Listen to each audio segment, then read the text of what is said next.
than ever. I am Claudette Hope Greenwich, and I'll be your moderator for this morning in my capacity as Chief Labor Officer. It is my pleasure to welcome you. And before we get into the formalities of the day, we invite you to join us in a word of prayer.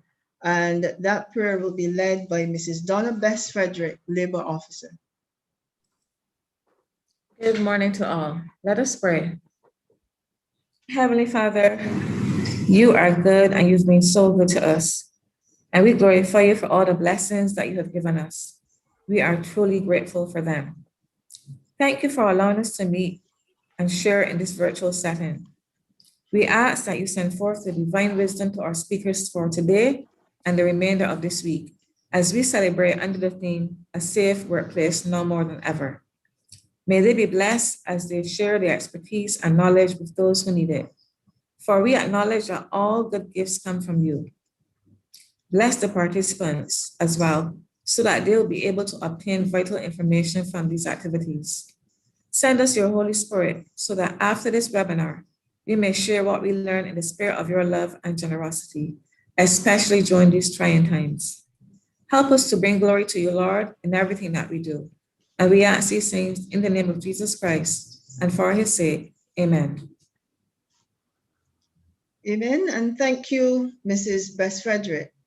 And the Labor Social Partnership, Ministry of Labor and Social Partnership Relations, in association with our partner, the National Advisory Committee on Occupational Safety and Health, familiarly referred to as NACOSH, welcomes you to this, our opening celebrations and first webinar to mark Safety and Health Week 2021 under the theme, A Safe Workplace Now More Than Ever.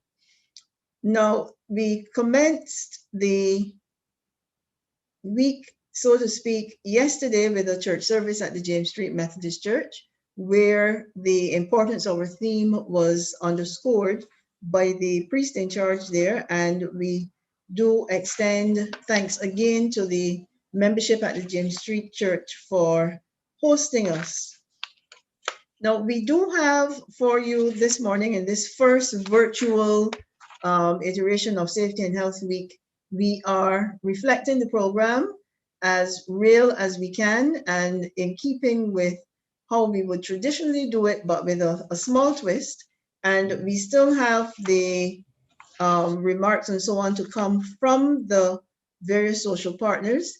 And that will help us to set the tone for the presentation today and for the presentations that will be delivered over the course of the coming week. Now, a few housekeeping matters. We do have a team of safety and health officers working at the back end, and they will facilitate any concerns, any queries that you have while we are in session, and you can pose those matters in the question and answer box. But as we get to the end of the formalities, I will discuss with you how the virtual training session will work. So without further ado, I will have now our introductory remarks from Mr. Dennis DePisa, the General Secretary of the Congress of Trade Unions and Staff Associations of Barbados, C2SAB, and we will now turn to Mr. DePisa's remarks.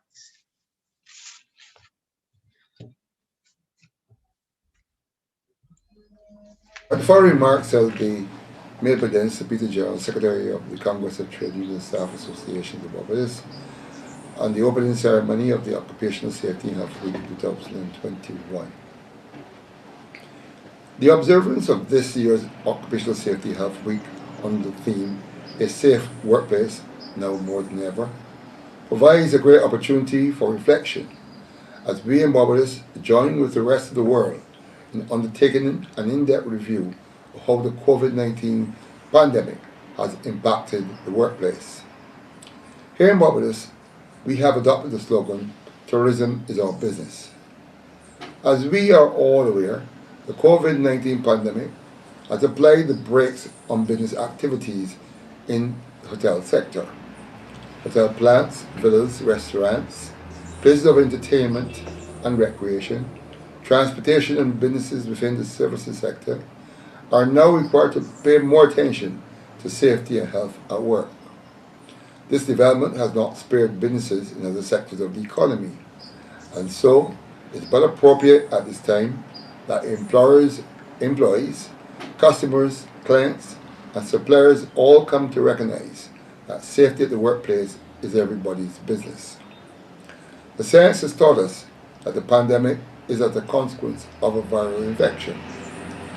The understanding that we all live and breathe each day, and every one of us who frequents a workplace or place of business remains open or susceptible to contracting the dreaded coronavirus, means that we need to pay careful attention. Inasmuch as the protocols of wearing masks, hand sanitizing, and social distancing have become a necessary part of the workplace culture and life in general, this forcefully brings home the point that the safety of everyone matters.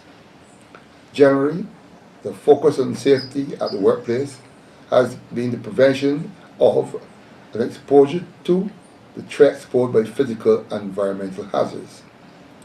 Given the prevailing COVID-19 challenges, the need for the enforcement of COVID-19 protocols by employers and compliance by employees and customers alike is a matter not to be treated lightly. With new and emerging threats emanating from emissions coming from new technologies which are being introduced into the workplace, there's a greater sense of awareness on the part of workers and users of the workplace of the likely exposure to these emissions and how they can impact on the health and safety of individuals. As attention is turned to the new emerging threats, it is important to remind all and sundry of the need to remain conscious that there are the threats of physical hazards, chemical hazards, biological and other hazards. It would be a false premise to stand on if we were to believe that the workplace is not exposed to vulnerabilities. Employers and members of the health and safety committees are therefore encouraged to work to ensure that there is continuous employee education. This effort will go a long way towards reducing workplace accidents, preventing workplace fatalities, and non-fatal injuries.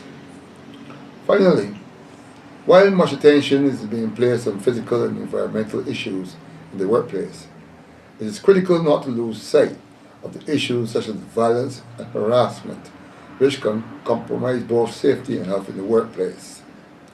Where there is evidence of sexual harassment, verbal abuse, and bullying, it is to be understood that these can lead to workplace violence. The downside of this is a fall off in productivity and a high instance of sick leave. Since prevention is better than cure, it is for all employers and employees to play their part in ensuring that a safe workplace and environment is maintained.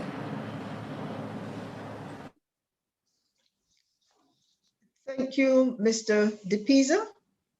And Mr. DePisa underscored the point that the safety of everyone matters, and that is something that everyone in today's session and the wider workplaces across the island, private sector, public sector, can really identify with. The safety of everyone matters.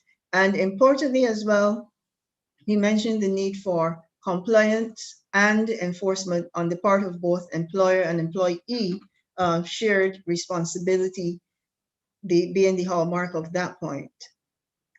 Our second round of remarks will come from Mrs. Sheena Mears Granville, the Executive Director of the Barbados Employers Confederation. And Mrs. Mears Granville and her team at the BEC, they have been quite involved in bringing the safety and health message to light, as has CITUSAB as well, being both key partners in this, I wouldn't say fight, but in this effort, this national effort to raise the profile of occupational safety and health. So we turn to the remarks from Mrs. Mears Granville, Executive Director of the BEC. Mr. Clarence Barron, in addition to buying the Dow Jones Company, is credited with founding the modern concept of investigative financial journalism. Barron said that everything can be improved. As we consider safe workplaces for all, we must first step back, gain a good footing, and then move forward. Health and safety didn't start with a pandemic, followed by ashfall and a hurricane. It started with the concept that a man or woman should return home in the same state they arrived at work. Health conditions or loss of limbs should not be as a result of work.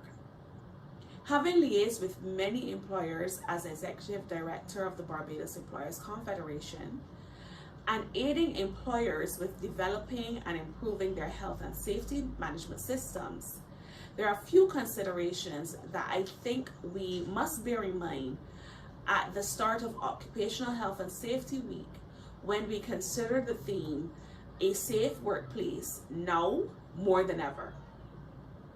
Firstly, we must recognize that effective communication is key in our management systems. And to implement an efficient system, our team should understand the goal and the process. A second consideration is training.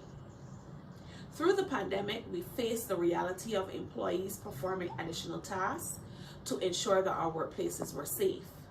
This meant that we needed employees who were able to think and react quickly in emergencies, and employees who are willing to go the extra mile in ensuring proactive safety systems, and employees who could quickly identify hazards and make recommendations for mitigating risks.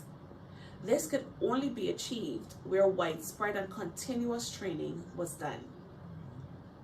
Having a safety culture is also critical.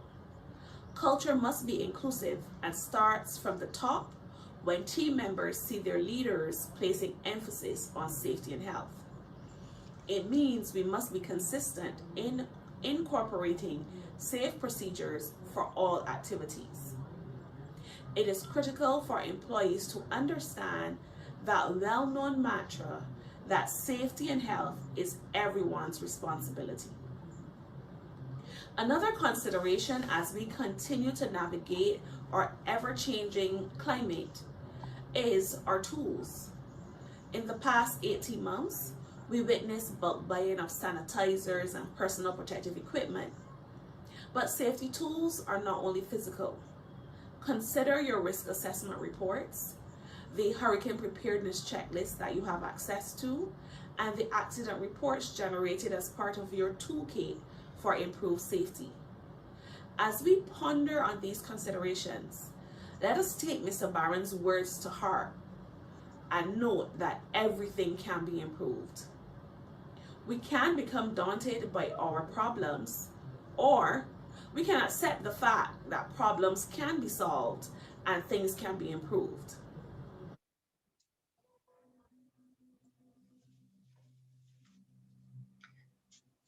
Thank you to Mrs. Mears Granville, who asserts, and we would be in agreement, that everything can be improved. And it is at this point, given the COVID-19 situation that arose since last year, March, mid-March last year, that it is important, as Mrs. Mears Granville highlighted, that we pretty much take stock, assess where we are nationally in relation to occupational safety and health, and plan for that ever increasing need for progress. Our third speaker is the recently appointed chairman of the National Advisory Committee on Occupational Safety and Health, Mr. Brian Rees. So Chairman, Mr. Rees of NACOSH, we invite those remarks at this time.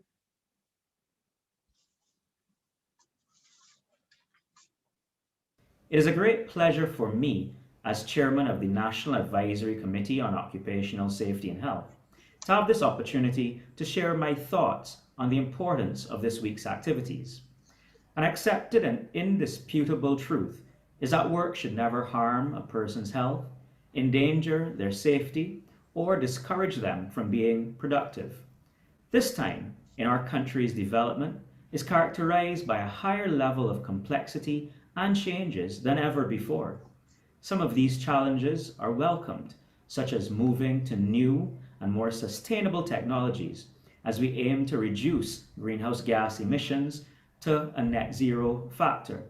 Some, however, have been unwelcomed and even unexpected, such as the unfortunate effects of the COVID-19 virus and the fallout of the La Soufrière volcano in St. Vincent.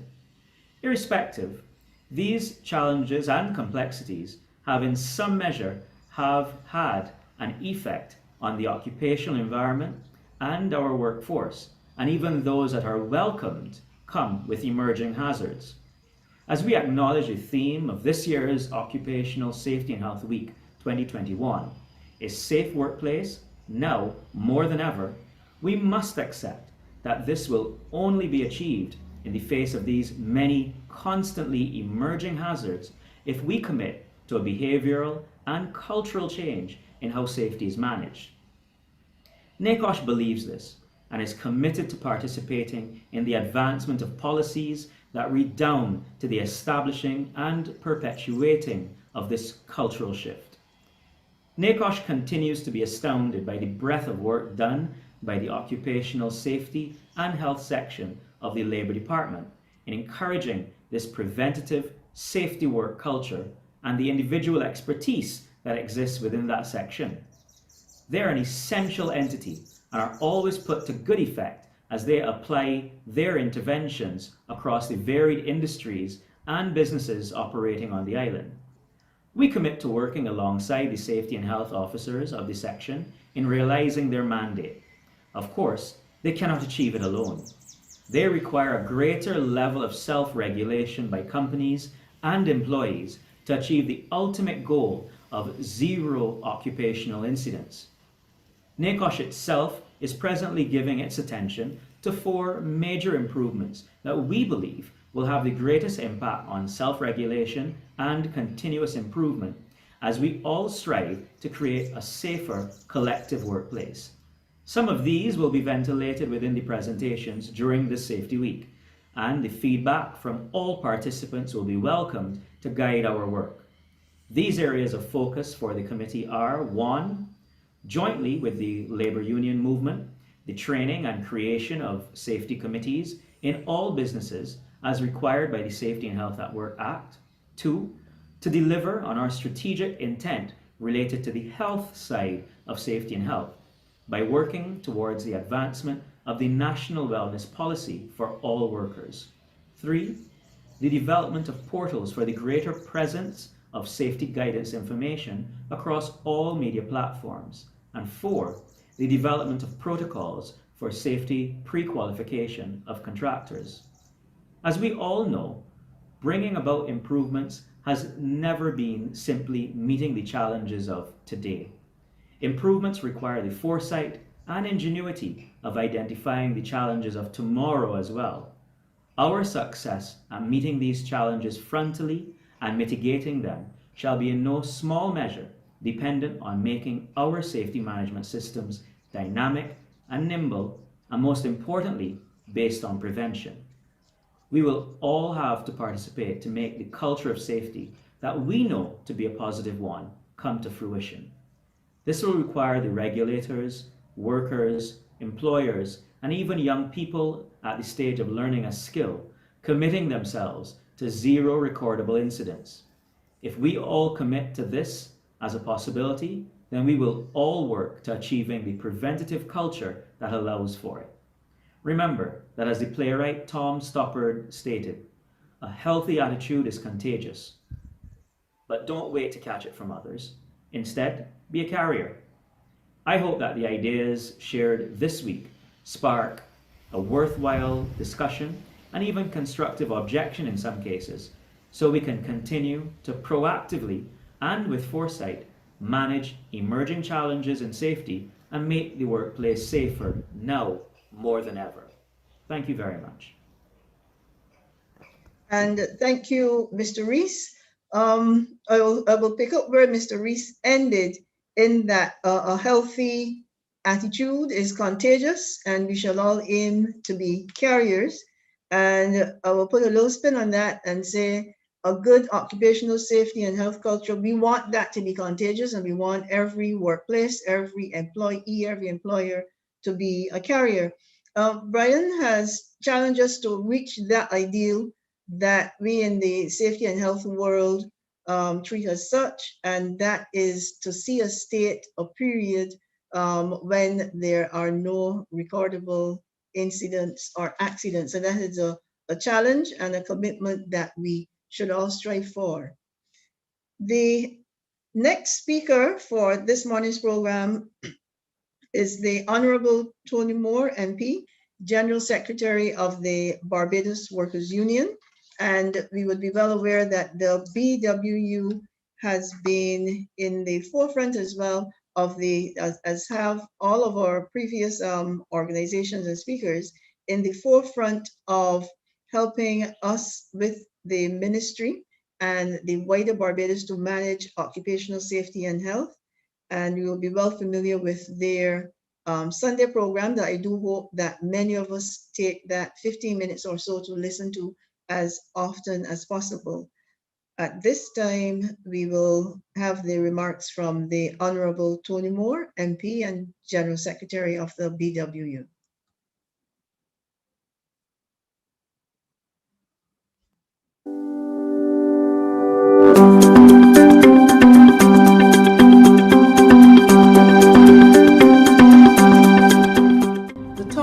Of a safe workplace now more than ever truly resonates as we continue to face the COVID-19 pandemic and all the other misfortunes that have befallen us. The past 4 decades have witnessed significant technological change in the Barbados workplace, in particular through the use of the internet, together with the shift from being an agriculture-based economy to a service economy. Barbados has made giant strides to enable our policymakers in health and labor to effect improvements in the discipline of safety and health. By the start of the decade of the 1970s, tourism had emerged as the major economic sector in Barbados, but sugar agriculture and the light manufacturing plants still were major employers.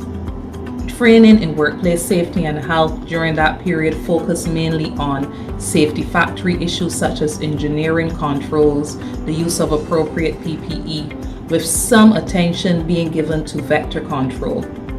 Today, an occupational safety and health training seminar will deal with contemporary workplace safety and health issues such as worker wellness, mental health, non-communicable diseases, the troublesome issue of indoor air quality, men's and women's health, as well as environmental health. While the BWU admits that these are key occupational safety and health issues, we dare not negate those fundamental issues which we consider still problematic. The fact that safety and health and social well-being are inextricably linked.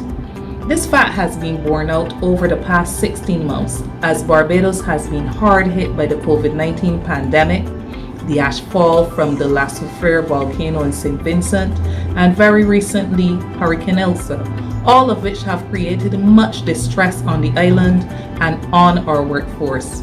The origins of these happenings reveal a number of things. 1, we have to sharpen our preparedness for crises.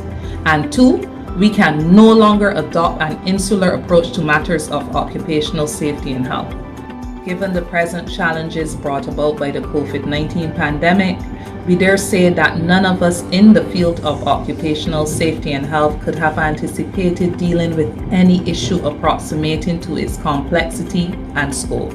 While occupational safety and health practitioners may be aware that workplace disasters have caused and can cause destructive effects, such as the massive loss of life, the contamination of the natural environment, the harmful effects of the coronavirus and its variants have extended far beyond the workplace.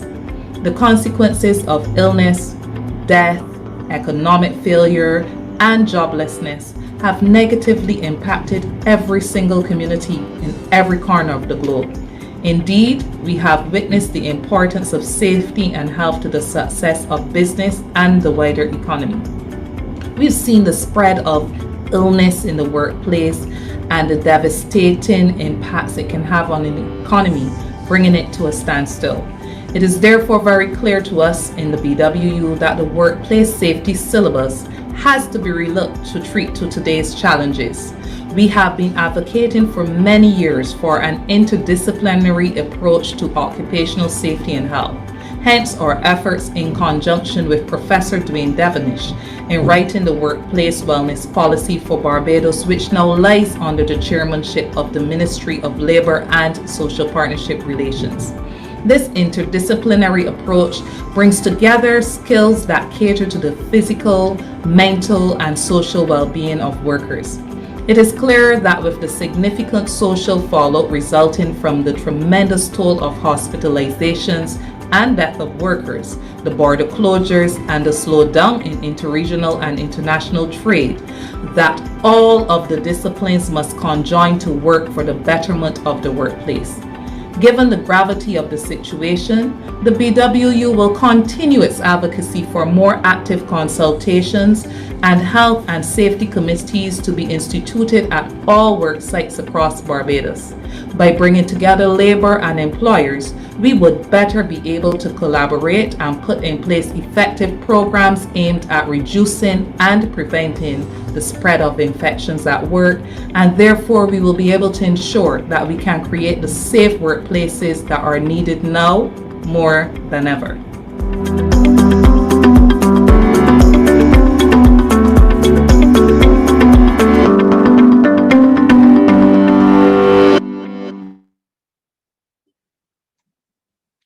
Thank you, General Secretary.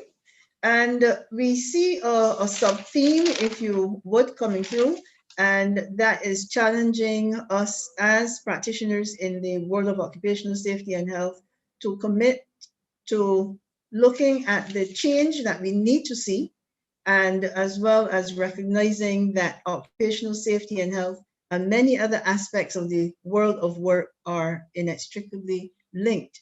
And underlining that would be the need for healthy worker management cooperation, or labor management cooperation as we refer to it. So thank you, General Secretary. Our keynote remarks this morning will be delivered by our Minister of Labour and Social Partnership Relations, the Honorable Colin E. Jordan, MP. So we receive those remarks from our Minister at this time.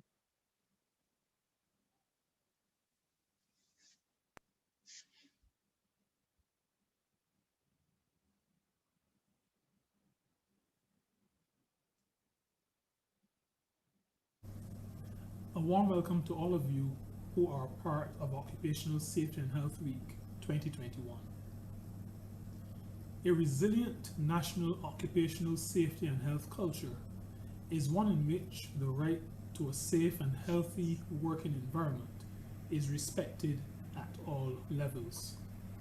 In such a system, governments, employers, and workers actively participate in securing a safe and healthy working environment through well-defined rights, responsibilities, and duties. The highest priority must be the prevention of injury and illness. The COVID-19 pandemic has magnified how important it is to establish a resilient occupational safety and health culture, and the importance of maintaining such a culture. The theme for Occupational Safety and Health Week 2021, A Safe Workplace Now More Than Ever, causes us to look very closely at our current pandemic situation. It also causes us to think about the type of safety and health systems we want to attain and the roadmap to navigate this uncharted course. COVID-19 has impacted every aspect of the world of work.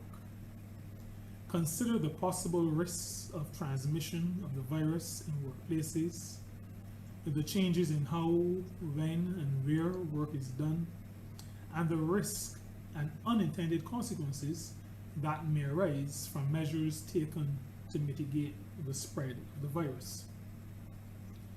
As we focus our attention this week on 5 main areas of concern, we will, for the first time, be doing so in a virtual environment. Through the topics covered this week, we will highlight some of the issues impacting on workplaces, and we will be offering some practical solutions. We saw the need to include the subject of violence and harassment within the context of the traditional workplace, as well as in the non-traditional setting, given the increased prevalence of alternative arrangements such as teleworking and remote working. This year, for the first time in the history of Occupational Safety and Health Week celebrations, we will partner with the Learning and Development Directorate in the Ministry of the Public Service to host a webinar exclusively for public officers. That activity will be centered on ergonomics and remote working and the best practice in those areas. We have discussed indoor air quality before, but due to the combination of the COVID-19 pandemic and the recent volcanic ashfall, there are no new dimensions to be addressed. We've discussed safety committees before, but not within the context of a pandemic. Similarly, focus on national workplace wellness policy is not new, but the critical importance of wellness is even more evident in the current environment. The global call to action at the just concluded June session of the International Labour Conference acknowledged that recovery efforts must be sustainable, inclusive, and resilient. One of our aims during this Occupational Safety and Health Week is to provide the tools that will enable the strengthening of occupational safety and health systems at the country level and at the enterprise level to achieve the desired sustainability, inclusiveness, and resilience. This will allow us to better be able to face the crises that are now and the crises that will face us in the future. Underlying these efforts is the need to ensure that the approach to recovery from COVID-19 is coherent and human-centered. This is particularly important as we are aware that the pandemic has led to the loss of the equivalent of 161 million full-time jobs worldwide, with women, young people, and those in the informal economy being disproportionately affected. The crisis has disrupted education. It has disrupted training and employment of many young people. It has reduced the availability of employment opportunities, reducing the ability to successfully transition from education and training to the world of work. It also has resulted in reduced access to education. My ministry has sought to counteract some of these impacts by providing free online training through the Commonwealth of Learning and the National Training Initiative, now the National Transformation Initiative platforms. Among the courses offered by the NTI is an introductory occupational safety and health course, which was developed by the Occupational Safety and Health section of my ministry with the support of the International Labour Organization. This course provides a strong foundation on which new entrants into the world of work and those seeking to hone their occupational safety and health skills can develop themselves. At the level of the workplace, employers must be cognizant that though times may be tough, and though times are tough, their responsibility remains to ensure that risks to human beings are as low as reasonably practicable, while doing their best to manage cost and stay in business. As has been the case with employees, employers are encouraged to take advantage of the opportunities to improve arrangements for workplace safety and health. Participation in this week's activities is one such opportunity. Subscribing to other programs that are offered by my ministry during the year, as well as those provided by social partners, are other useful resources. The COVID-19 pandemic, the volcanic ashfall, the freak storm, and Hurricane Elsa have no doubt taken a toll on many persons. The psychological impact of these simultaneous threats to our people must not be overlooked. Now is the time, more than ever, to be our brothers and sisters' keeper. Many persons have suffered stress, anxiety, and depression due to the multiple effects of the pandemic, the cleanup, the repair or replacement of damaged property.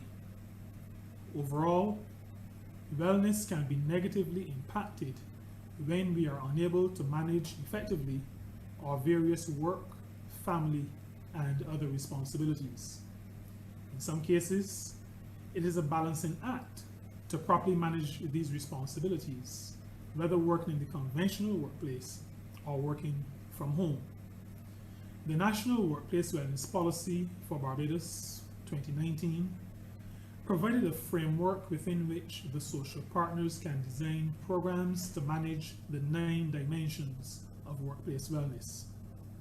And these 9 dimensions are the physical, psychological, social, environmental, occupational, cultural, spiritual, financial, and intellectual factors. They are all important, but during this week, we will focus on 2, namely psychological and physical wellness. We must pay strict attention to the intangibles of psychological impacts with the same vigor that is applied to traditional occupational safety and health concerns. Additionally, there will be practical sessions examining the national policy, including the highlight of local case studies implementing the aspect of physical wellness programs. It is my hope, ladies and gentlemen, that this week's session on the National Workplace Wellness Policy will serve as a launchpad for more organizations to embrace this policy. I can assure you that my ministry will provide practical assistance to any organization, large or small, or micro, public, private, or the third sector, that works toward policy implementation. Over the last year and a half, you have heard it said many times that we are in this together. It is through partnerships and collaboration at the national and organizational levels that we realize the best opportunities for achieving recovery that is inclusive, sustainable, and resilient. Joint safety and health committees have a major part to play in these efforts. Many in our communities have concerns about resuming activities in a manner that stimulates the economy while maintaining progress in suppressing the transmission of COVID-19.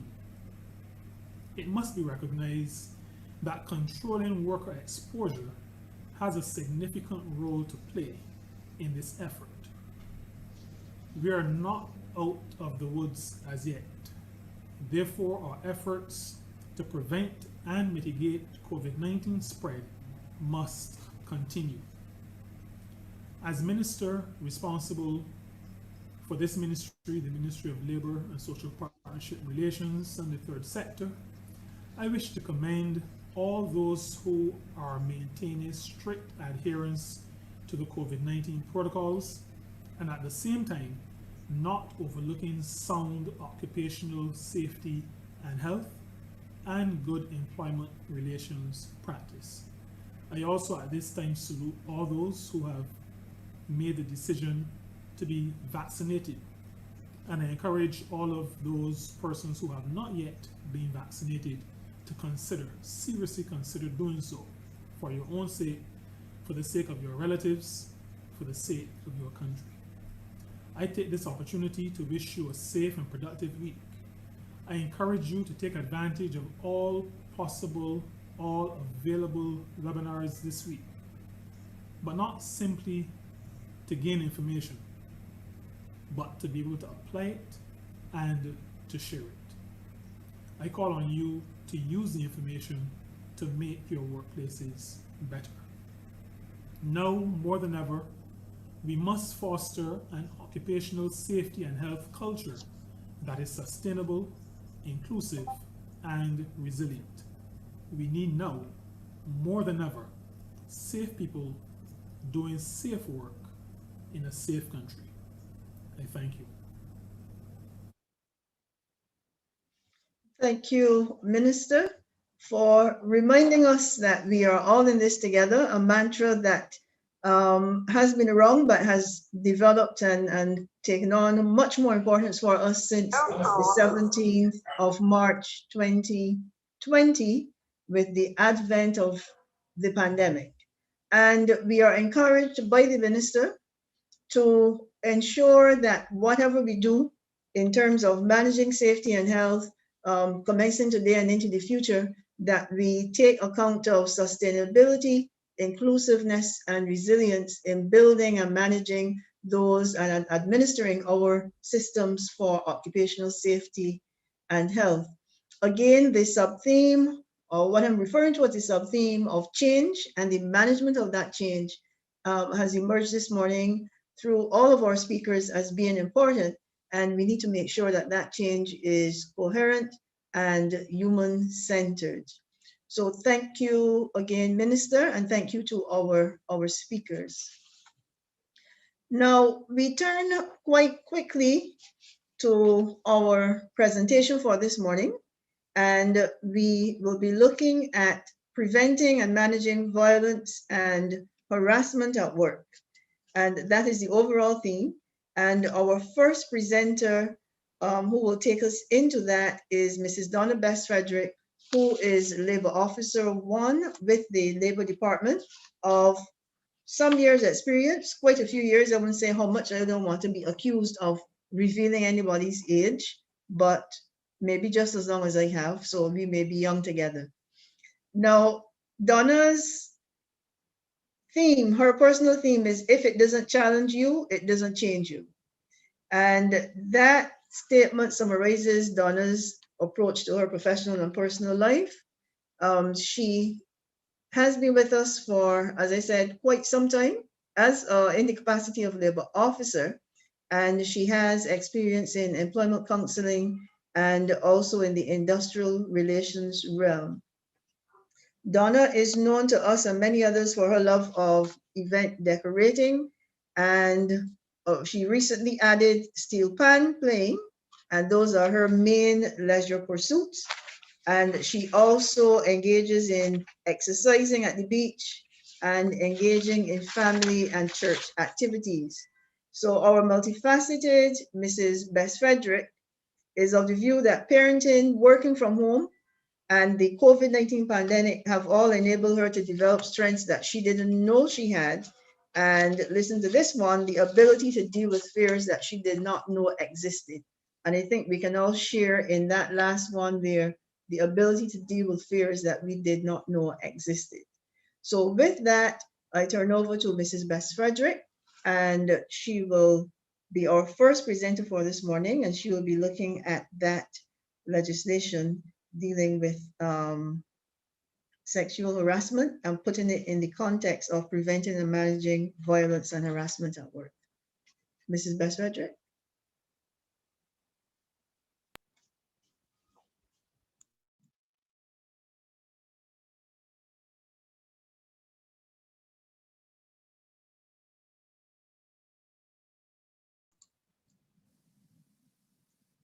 You need to unmute yourself, Mrs. Best Frederick. We're not hearing you.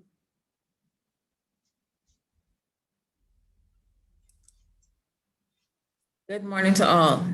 Can everybody hear me at this point? Yes, you can proceed. Okay,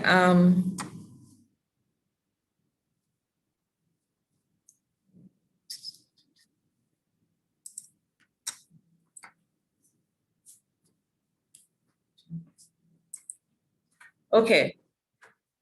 Thank you, Mrs. Greenwich, for your introduction. Today, we're going to be dealing with our first presentation, which is entitled Preventing and Managing Violence and Harassment at Work. And I wish to point out that this is an overview. Okay, this session will seek to highlight the general duties of employers as it relates to providing a safe and healthy workplace and in managing and preventing violence and harassment at work. As a point of reference, I will refer to the ILO Convention C-190, as well as the Employment Sexual Harassment Prevention Act. During my presentation, I will also highlight that violence and harassment in the workplace poses a serious threat, and that it is important for us to promote an environment of zero tolerance by having workplace policies to manage and prevent such behaviors. What is C-190? C-190 is Convention 190, and in June 2019, at the Centenary Conference of the ILO, Barbados played a pivotal role in the introduction of the Violence and Harassment Convention. This standard recognizes the right to everyone to a world of work free from violence and harassment.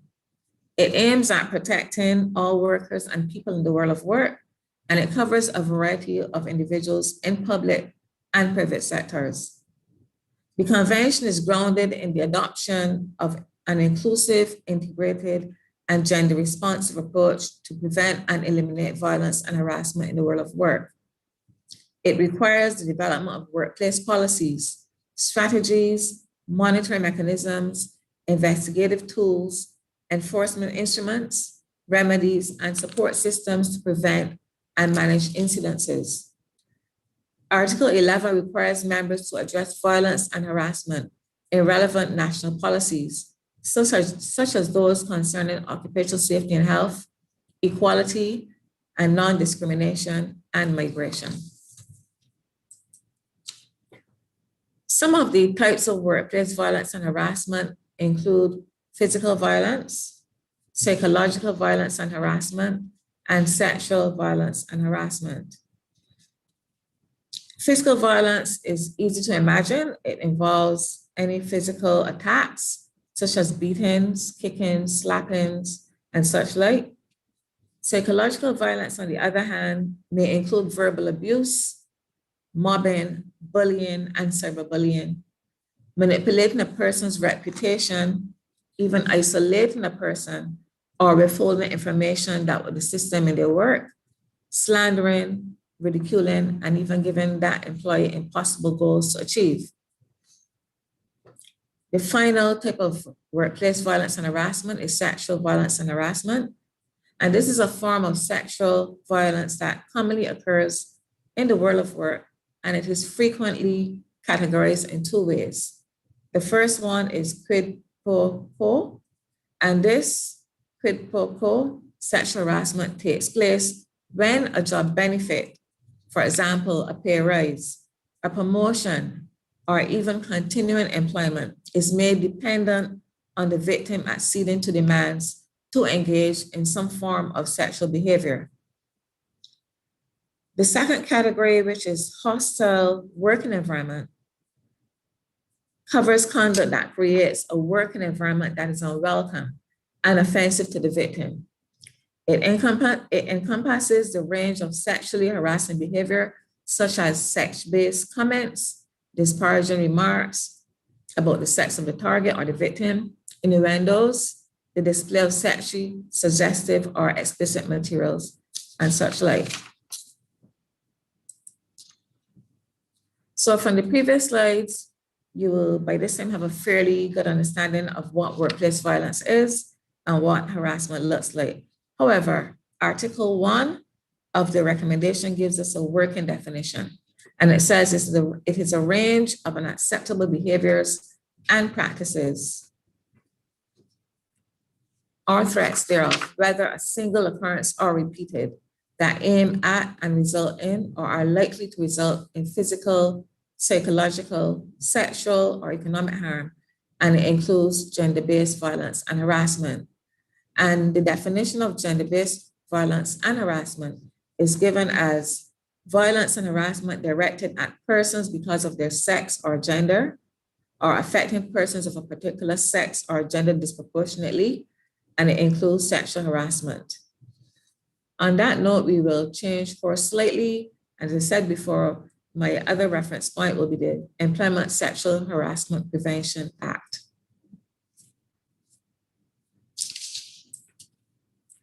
You will have the privilege of seeing a short video clip that will give you a better idea of sexual harassment.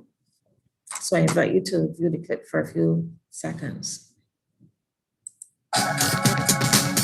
The Employment Sexual Harassment Prevention Act aims to provide a framework for reporting sexual harassment cases in the workplace. But what can be considered sexual harassment? Sexual harassment, there is no one line or one sentence that sums it all up. And persons can refer to the Act and see that there's an extensive definition. It would include things like physical contact of a sexual nature, for example, sending persons messages, photos, videos via electronic means that are of a sexual nature. It could be verbal,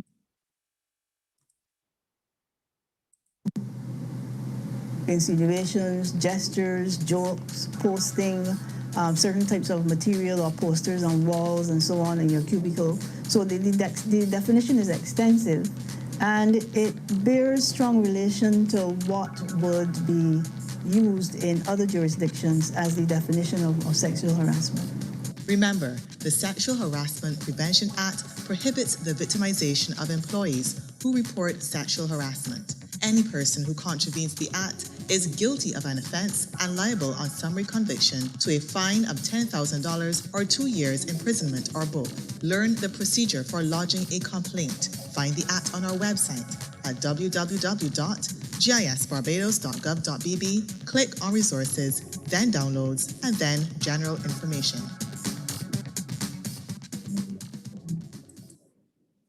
So that clip tells us what sexual harassment is described as. It gives us some examples. We see that some of the behaviors that are there form part of what the legislation speaks against. We're also told of the aims of the legislation. We're also told that the definition is extensive. And we're also told that persons who report sexual harassment should not be victimized. The Act also provides a process for reporting and resolving of these matters in a timely manner.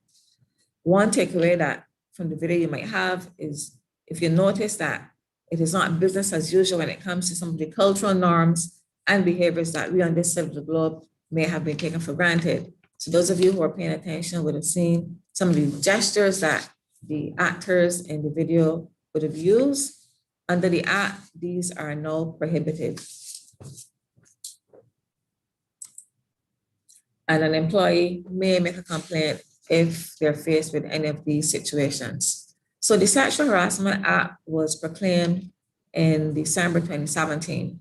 It provides protection for all employees in the public and private sector from sexual harassment in the workplace. And it also provides a framework for dealing with sexual harassment cases. The workplace under the Act is described as any location or place where persons work. It also includes any other location where an employee is required to conduct the business of the employer, or any location or place to which that person is sent by the employer. For example, where there's training or to attend a conference on the employer's behalf, this also constitutes the employee's workplace. It also includes remote work, because at this stage in our pandemic, a number of persons work from at home, so that can be considered as their workplace under the Act. So now we have an understanding of what sexual harassment is and where it can occur. Let us look at the process to be followed when making a complaint. In a case where a complaint is made against an employee, the process to be followed by the employer is that the employer should inform the employee who is being accused of the behavior. He must inform him in writing within 2 working days of the complaint being made to the employer. That is in the case where it is against an employee. If it is a case of complaint against a client who patronizes the business, the employer should take such action as he considers appropriate in the circumstances to bring the matter to the attention of the client.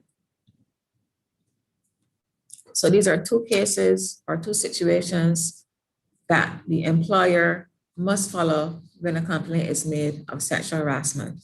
As I said before, the first one is where it's made against a former employee. And in the second situation, the Act also provides for any complaints made against clients or customers of the business of the employer.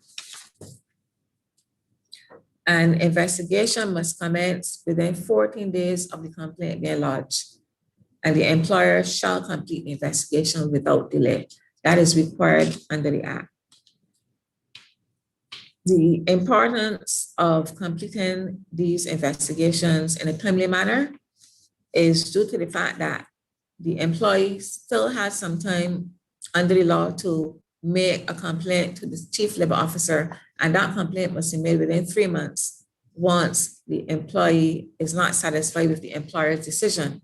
So the onus is on the employer to complete investigations in a timely manner to facilitate the employee who may not be aggrieved, who may be aggrieved and might want to carry out his right or her right of making a complaint to the chief labor officer.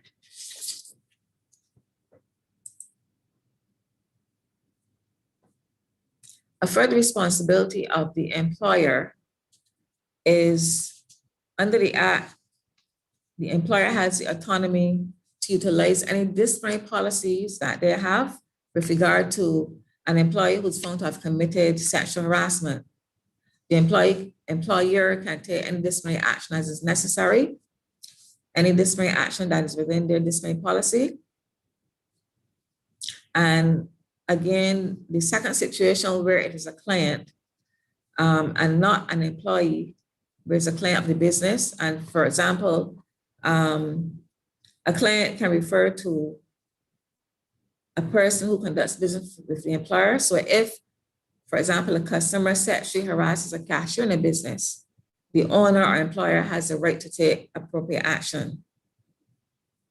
What we must emphasize here, what should be noted here, is that it is very important to have a policy statement on sexual harassment for employees, and it wouldn't hurt to have a policy statement for customers of the business that relate to harassment of employees.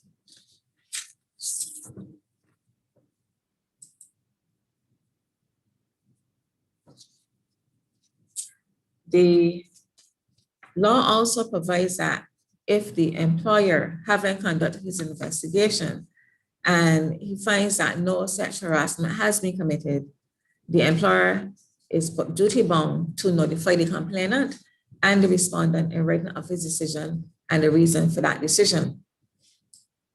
So in the first case, the employer must investigate as soon as possible. Secondly, he must take any action that is allowed under the policy, under his disciplinary policy. And where he finds that no sexual harassment has been committed, the employer shall notify the complainant and the respondent. Of course, as I said before, if the complainant is not satisfied with the findings or the action taken by the employee has the right to make a complaint to the chief labor officer. In the next slide, you will see another video clip which covers some of the aspects of the Act.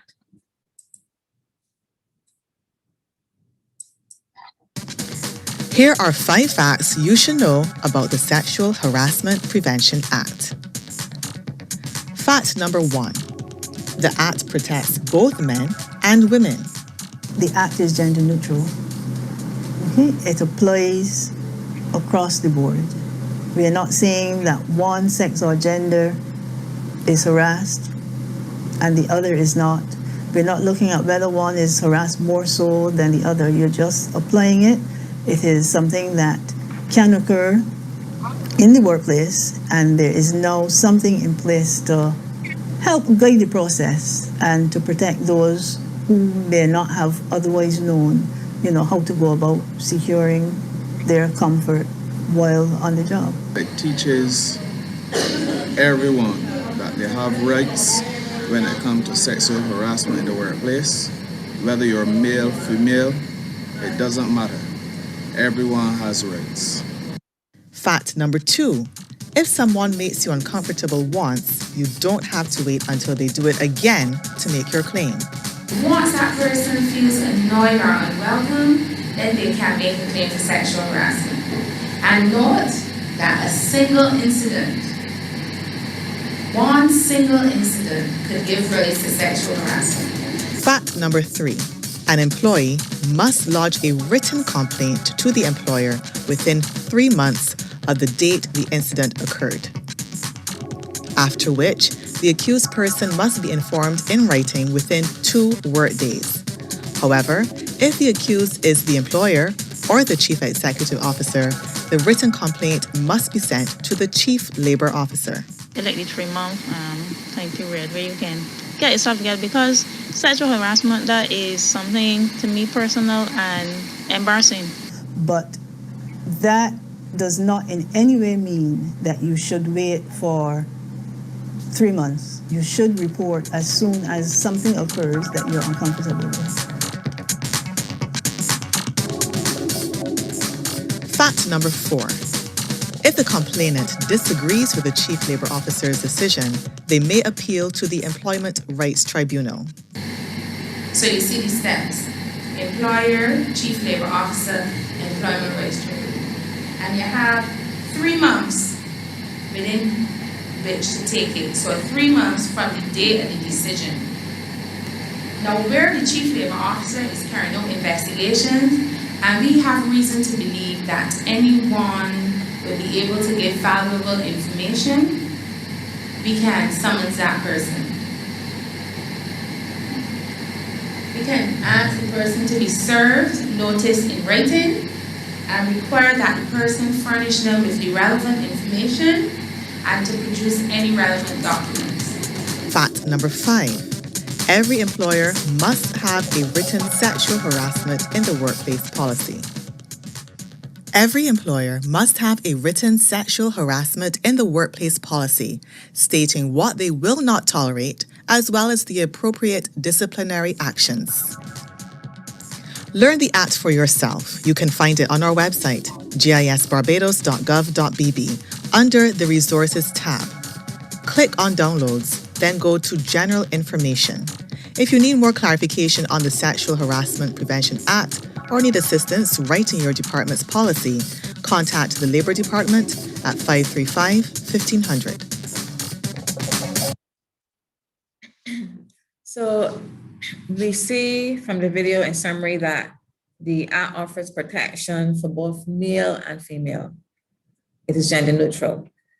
And we also recognize that a single incident of sexual harassment may be reported by the affected employee.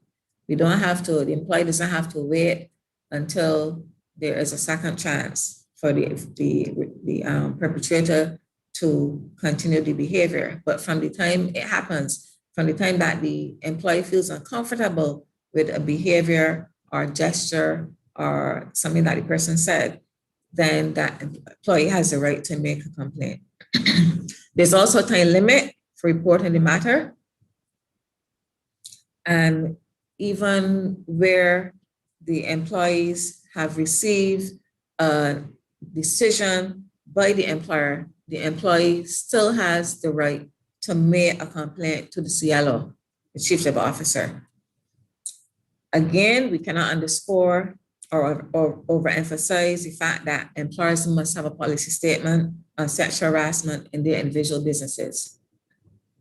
So where sexual harassment continues after complaint is made to an employer, or it continues after the action is taken by an employee or by the employer, the aggrieved employee may lodge a complaint and write to the Chief Labor Officer, as we said before, within 3 months of the day of the occurrence of the event.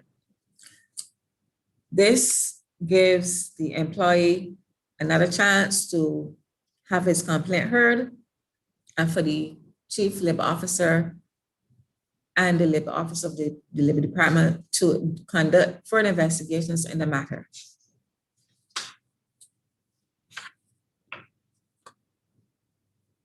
Another situation where the Chief Labor Officer may receive a complaint is where the employer may have taken all the steps that are required by law. The employer may have investigated, the employer may have spoken to two parties, the employer may have taken disciplinary action, but still the employee is not satisfied. And that employee can then write his complaint to the Chief Labor Officer within 3 months of receiving notification of the decision from the employer.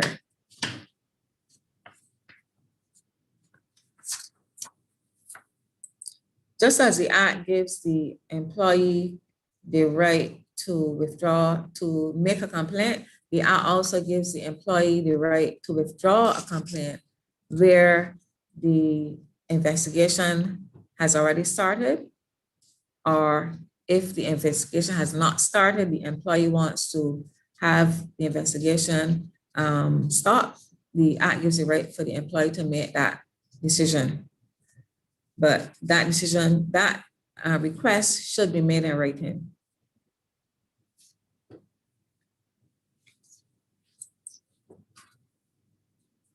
So we're going to look now at some of the procedures that are under the responsibility of the Chief Labor Officer. And one of them is that in considering sexual harassment matters, the Chief Labor Officer has the autonomy to decide whether or not to discontinue the investigation. And this may arise out of the Chief Labor Officer's deciding that the complaint is trivial, that the complaint is frivolous and vexatious, or that the complaint was not brought in good faith. And last but not least, where the complaint was not lodged within the specific period.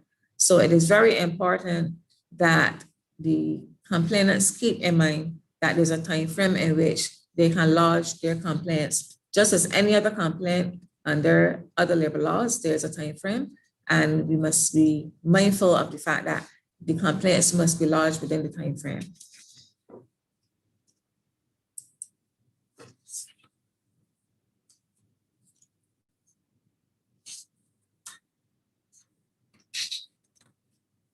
Where a complaint is received by the Chief Labor Officer and the complainant is dissatisfied with the actions of the Chief Labor Officer, the complainant also has recourse to go further, and the complainant can submit a complaint to the tribunal.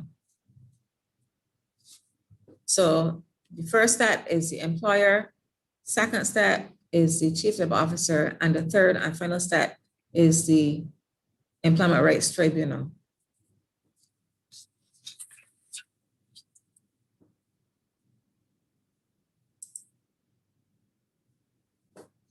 So where the Chief Labor Officer makes a finding that sexual harassment was committed by the respondent, the Chief Labor Officer may direct the employer, where the respondent is a co-worker, to take such disciplinary action as is appropriate in the circumstances. Chief Labor Officer also has the autonomy to direct the employer to take appropriate action within a specified time to ensure that the sexual harassment ceases, and may also direct the employer to submit a report to him. or submit report to the department within a specified time on the status of the situation for any period of time. So these are some of the responsibilities or powers that are afforded to the Chief Labor Officer under the Act.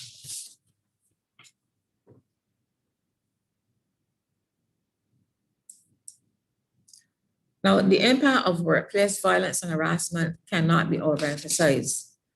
The impact is felt not only by victims, but by witnesses and colleagues.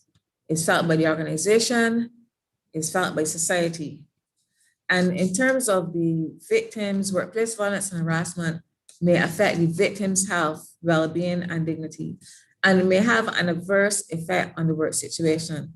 From a psychological perspective, those who experience violence and harassment at work may suffer such severe trauma to their mental health, well-being, and self-esteem that they may never recover. In terms of the organization, workplace violence and harassment can also have a detrimental effect on the mental health and well-being of other individuals not personally affected, such as witnesses, colleagues, patients, and clients, as well as victims and family members and friends.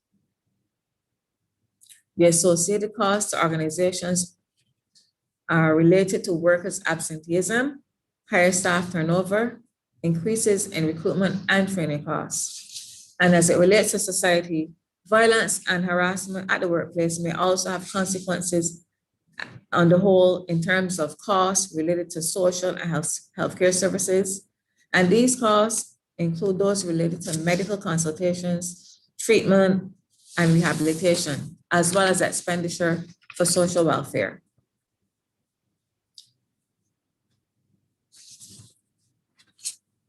What can we do?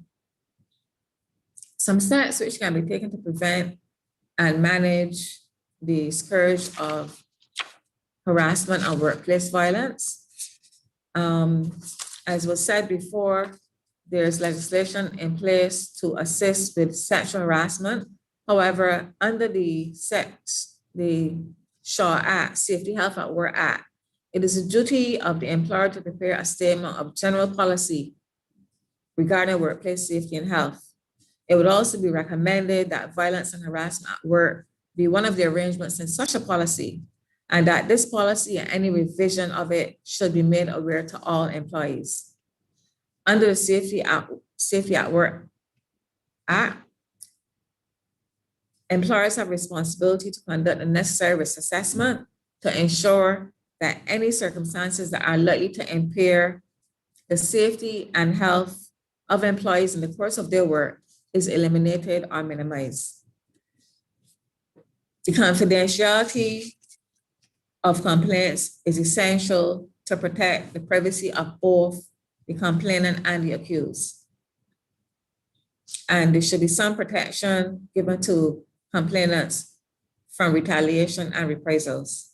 In some jurisdictions, victims of violence and harassment in the world of work have access to compensation, and in some cases, compensation in relation to psychosocial, physical, and other injury or illness, which results in incapacity to do their work. Prevention is better than cure. And through our policies, we would encourage you to have an environment of zero tolerance.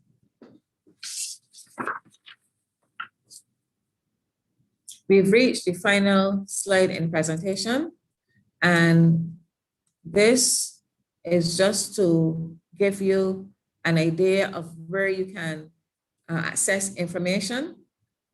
Our website is www.labor.gov.bb. Click on Employment Relations and Brochures to find a template that will assist you in preparing your sexual harassment policy statement, and you also find other information on sexual harassment. So I would like to encourage you to work with us in preventing and managing violence and harassment in the workplace in order to achieve our goal of a safe workplace now more than ever. Thank you for your participation. Thank you for listening, and do enjoy the rest of today's webinar.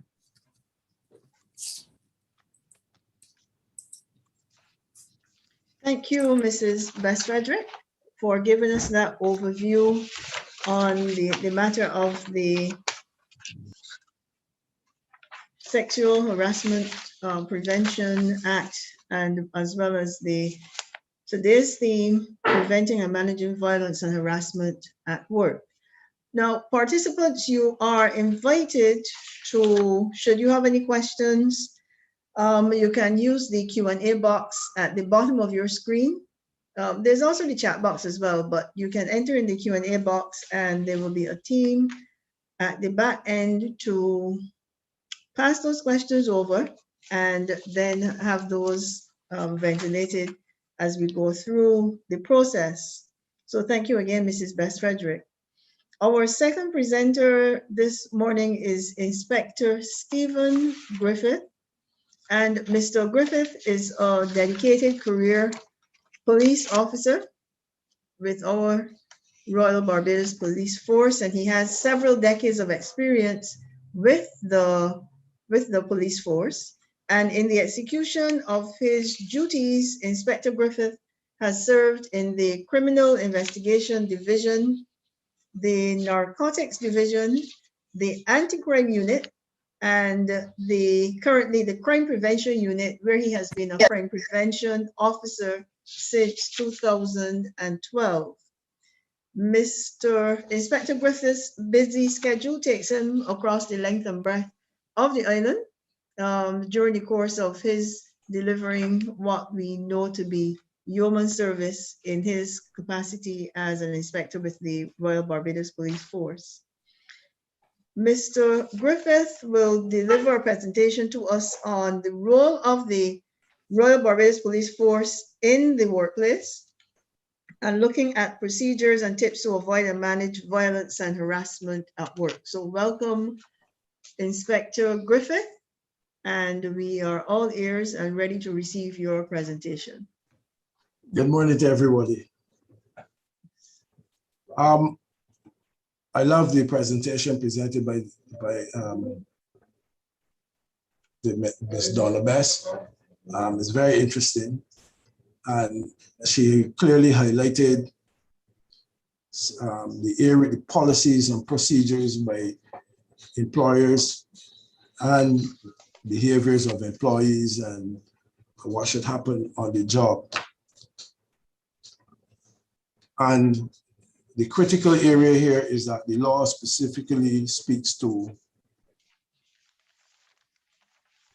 employers and employers providing adequate information in respect of the workplace. And although we focus a lot on the sexual harassment, it is all harassment in the workplace. And bear in mind that despite these laws are made, that the police will still, when called, will still be looking at things like offenses against the person. And this is, we'll be dealing with assaults, serious bodily harm, that will show its ugly head, possession of weapons, etc., will present itself in the workplace, and the police will be looking at these matters when they arrive, notwithstanding that there are these procedures within the workplace. Because before I go into saying what should happen to help mitigate these challenges in the workplace, you must remember that there are laws governing behavior of persons in the country. Although there are specific laws for certain places, the overall laws will be available to persons who have committed offenses, regardless of where they are.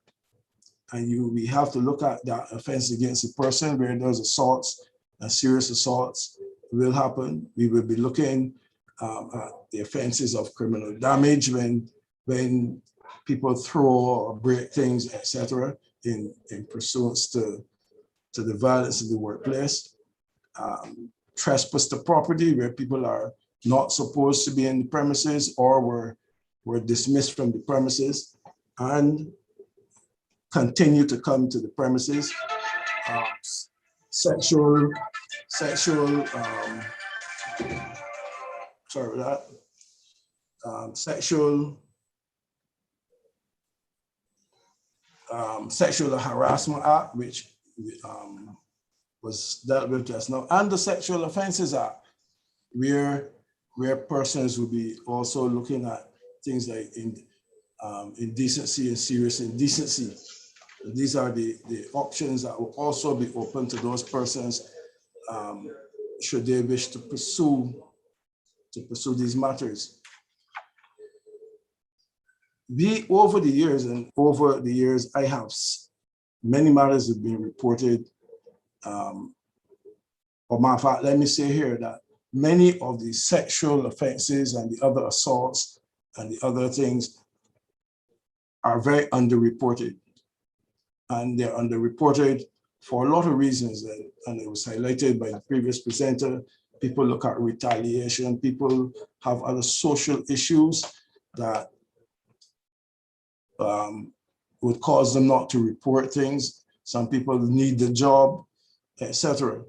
And we will find that in many cases they shy away from reporting a lot of the offenses or reporting the harassment because of the social environment and the fact that they have to deal with these matters in a particular way. One of the things that I would want, if you want to mitigate in the workplace, is effective communication, and this assists to prevent workplace violence. As I've said before, early reporting of the incident in the workplace can help mitigate against the violence and sometimes the psychological challenges faced by the particular person reporting the matter. Because sometimes these persons who report the matter would have been going through this thing for months, sometimes years. And because of the need to have their employment, they would not report it. But then it comes to a point where that person explodes and challenges happen. Sometimes the matters are played down and swept under the carpet, and this creates a lot of fears by the employees because they do not, this is why they're not reporting. And an employee in a workplace, we need to mitigate against those fears that they feel when they report matters of harassment or threatened violence in the workplace. Simple policies, simple reporting policies should be put in place. Although we speak to reporting policy, it must not be complex. It must be as simple as possible to allow that person to report the matters easily and without too much massive paperwork in dealing with matters. So that however the reporting procedure is, it should be one which is very simple. And it should be known to all employees. You know, it's from the time they join the company. From the time they join the company, all of these things should be laid on the table. Even as from before they start to work, people should be sat down. And in respect of the persons already working, there should be training in what is harassment and violence and sexual harassment. These are things that should be frequently in the minds of the persons so that nobody crosses the path of other persons, because sometimes some people do things as jokes, but everybody don't take things as a joke. So there should be booklets for the employees and signage within the workplace indicating, so that signage keeps these things in focus within the workplace so that we do not have these challenges. One of the other things that we want to look at in this whole matter is the publishing of the rules.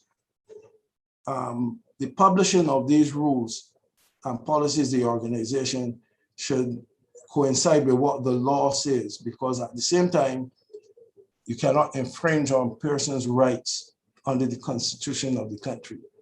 And especially the Sexual Harassment Act clearly laid out how the rules should be put out and the policies of the organizations. Trust between employees and management need to be uplifted, and we find that so I think there is no trust. And when there is no trust, many persons will take matters into their own hand, and violence will follow. In sexual harassment, you must remember that it's not only the workplace, but some persons go home and they report to their next of kin or their spouses. And once the matters are not being dealt with, you might find people turning up on your property to put out justice on behalf of who they represent. And this is where things begin to get out of hand. And this has raised its ugly head from time to time, where the police will have to intervene. And then the matter, although the matter will be now being rushed to the tribunal or for investigation by the company, it is now in the hands of the law court. And when it gets there, we know where that is going. There's going to be serious charges being made against these persons. There are occasions when there are external stressors which result in workplace attitudes and behavior. When I say external stressors, we speak to persons having difficulty and challenges in their own home social environment. And they're all bottled up and they're having difficulties at work, they're having difficulties at home. And supervisors and management should recognize behavioral changes within persons so that they can mitigate. Workplace violence is something is not always purposeful in that there's a person who is doing this, but a particular individual can break, and because you have not recognized the changes in what they're saying and what they're doing, or we laugh at it, or we begin to make sport within the workplace at these changing behaviors, when we should be looking passionately at this and begin to try to help that person so that we don't have these flare-ups in the workplace. And in some workplaces, there may be weapons, tools, that anything can be turned into a weapon and serious injuries can occur. So when we see persons behaving in a particular matter, we should avoid making sport at them. And we're trying to prevent these things from happening. And we should try to get to that person and find out if they want to speak, if they want to discuss the matter, if within the workplace policy there's a counselor that can come in and assist, etc. These are things that as supervisors and managers, we all must look at these things and try to mitigate these things very carefully.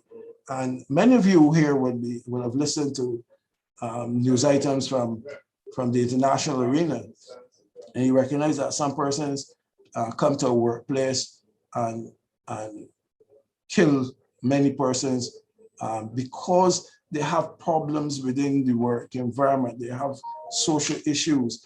Nobody's paying attention, and they feel isolated within the context of that particular environment.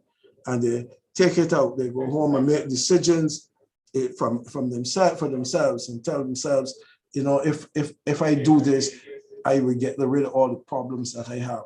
So early recognition of behaviors is very important. Supervisors and managers must have the basic training that causes them to recognize behavior changes. Sometimes people are supervisors, etc., and they're very good supervisors as far as the work is concerned, but their people skills sometimes need to be looked at very carefully. It is all right to manage and get production going, etc., but in what type of interpersonal relationships do exist in order to affect this? Sometimes people are doing it just because you say so, but the behavior, sometimes the language, and it comes to the police. Some people walk into police stations and say, look, I have a particular supervisor at work who is doing this, who is doing that, who is doing that. We ask the simple question, did you report this to management? Management is the same thing as them. Them is all friends together. There's all things like this. And this is what the employee is not saying, and this is what is not coming out in the whole concept of harassment and violence in the workplace, that there are issues within the department or within the workplace, and that no one is able to deal with it. And that person is going through that stress. And that has to do with leadership styles. Leadership styles and personality clashes are inevitable, but should not be left without attention. And that critical area, early correction, will prevent this from becoming a daily occurrence, which creates stress in the work environment and will eventually destroy the social fabric of the workplace. The end result being violence. So therefore, when we see when management styles, personality clashes occur a lot in the workplace, where people, for one reason or another, do not agree. But we must get into those areas and speak to these persons.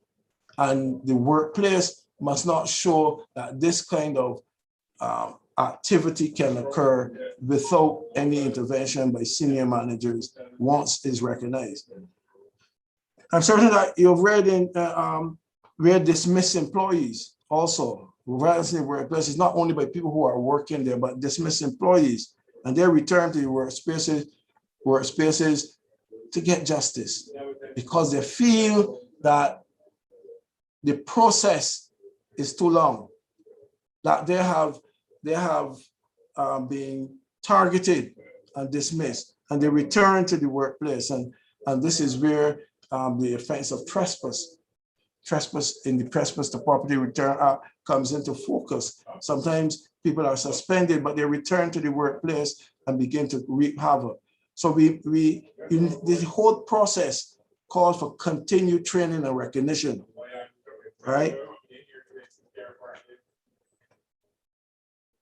The collective approach for the protection. So it must be something that we do collectively, that we try wherever practicable to come together as one and let's support each other.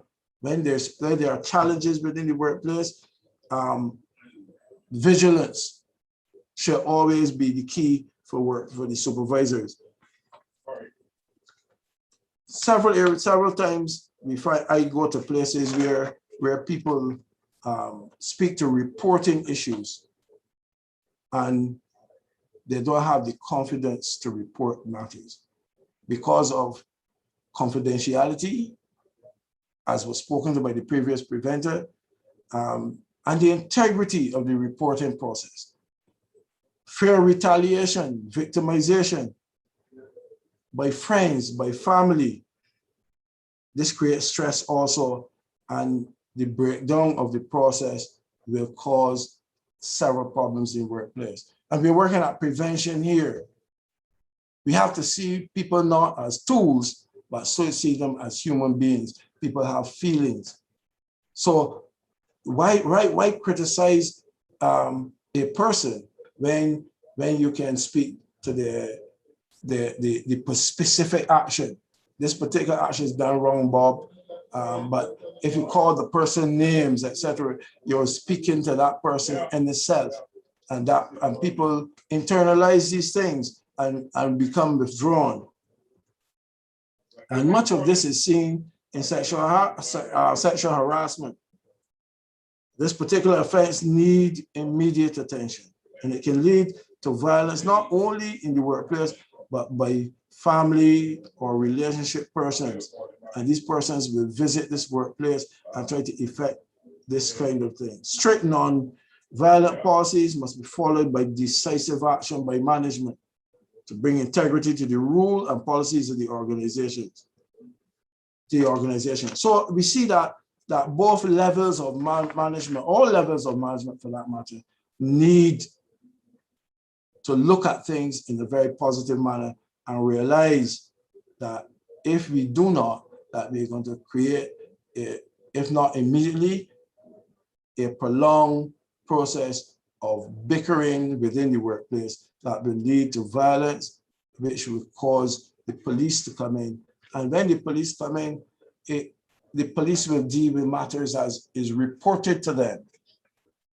The police will deal with matters as reported to them. The police will record, will be preparing for matters in the court. So it is not you should not wait on things to happen, or when the things happen, you follow a laid back approach to dealing with the matter, but there should be frequent communication with the victim so that that person is aware that action is being taken, because that is what they're waiting for. In the escalating things that happen already in the workplace, they must be calm when dealing with the incident and do not get involved with raised voices. It calls sometimes for being neutral, because if you are seeing when you come into the particular dispute or whatever has happened as not neutral and not listening to both sides, or you hear one side and you shrug off the next, you will create challenges within the workplace. And body language speaks to that. Body language, when you shrug off things or you hear one person and just calmly dismiss the other. Listen carefully, don't pick sides. Hear what is happening. Do not be indifferent to what is reported. Some people see things that are reported as trivial, but they're trivial to you. That person who is reporting the matter is feeling very down. They're feeling not able to perform their duties well. They're being criticized for non-performance. And then there are these challenges which are shrugged off and not being put in place, the matters not put in place or things not put in place to give that person the opportunity to perform better in the workplace. Counseling, sometimes you need to have at hand a person who has the requisite counseling skills to intervene early and sit with persons and create that environment of love and care, so that we know what is a mistake. It might be an accident, it might not be an accident, it might be a behavior issue with a particular person and their behavior, all of this. And this must be done appropriately. How do employees and employers minimize the impact? Well, this is something that we must work with. Training. Training is one of the key areas in which workplace violence can be prevented. Every employee and employer must ensure that action is taken in all matters, even if they are not reported. So don't wait on something reported. Vigilance in the workplace by management and supervisors, and indeed by employees, because an employee should be encouraged that if they see something, say something, so that management and supervisors have the opportunity to intervene before the matter gets out of hand. Every employee should be warned if their practice create challenges in the workplace, in the workspace, and provide areas of training to improve the social environment in which they exist. A happy employee really minimizes harassment issues and violence in the workplace issues. Programs should be developed to prevent violence in the workplace, building a team environment and encouraging horizontal management strategies so that all employees and employers have an across-the-board responsibility for all incidents and how they are reported. Keep notes on workplace incidents and create that environment of analysis. That is critical. This information shows the weakness in rules and policies of the organization. So when you look at things that have occurred critically, then you begin to see where you need to go back and tweak a particular rule or policy so that the things that you begin to see do not happen, do not occur, and do not occur time and time again. When matters do flare, it's important to separate employees for safety, and if possible, because if two persons are fighting with weapons, I don't want persons to try to get inside there because the wrong person will get the wrong things. You understand me? But if possible, that persons can be separated and taken to separate areas and be accompanied to separate areas. Let that happen. But make sure, I believe that you should always inform the police, always inform the police about these matters occurring in the workplace, because many times they find themselves outside the workplace and things happen in the streets as a result of things happening in the workplace. Things happen at homes, etc. So therefore, the police will reduce the potential for continuation of the incident. Reduce the potential for continuation of the incident. Separate the employees and place them in separate areas. This will allow for them to calm themselves while acquainting yourself with the facts of the incident. Remember the acts that we spoke of earlier: the Offense Against the Person Act, criminal damage, trespass, sexual offenses, and remember, and that's just to name a few, because there are several other areas in which the police will be looking at. So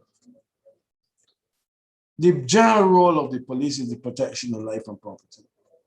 The police will investigate, and where it is necessary, apply the law to the particular situation.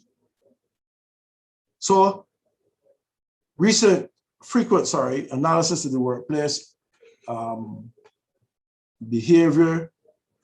behaviors are necessary. If there's a workplace violence, alert the police. You want to mitigate with this early. Yes, report it to management, but management must be in a position to see where, you know what, this matter is not going away in any hurry, and I need to have this mitigated properly. Report the matter in the policy arrangement, but the police should be informed so that the appropriate warnings or legal procedures can be followed to bring this matter to a higher level of mitigation. So in my short presentation here, I want to say that harassment in the workplace requires vigilance. It requires employers to put in the necessary rules in place and report procedures to all matters to the police, especially when it involves violence. And these things must be done because the employer himself have a civil responsibility that can find itself at the Supreme Court.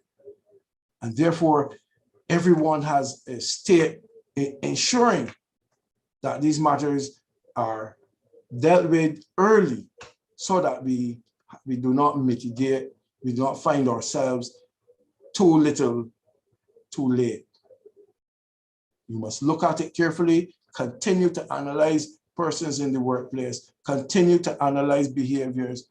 And once you have done that and begin to mitigate even before they are reported, then we will find ourselves in much happier work situations, and that employee will not have the lack of confidence with supervisors, with management, and the confidentiality and the threat of retaliation and losing their job should never find itself, should never be part of that employee's mental capacity or mental thoughts that to accept so that I can keep my job. Thank you. Thank you, Inspector Griffith, for taking us through the management of violence and harassment at work from another perspective, from the perspective of the primary law enforcement agency in the land, the Royal Barbados Police Force. So thank you once again. Remember to post any questions that you have in the question and answer session. And that is where we will turn now to our panelists with some quick questions that came up. The first one would be to Mrs. Beth Frederick. And the question is there a template policy that a small organization without the resources to do one on its own can source? Where can something like that be found? Thank you for the question. Any person needing a template for a sexual harassment policy can go to our website at www.labor.gov.bb and go to employment relations and the employment relations brochures, and there should be a template there that they can use.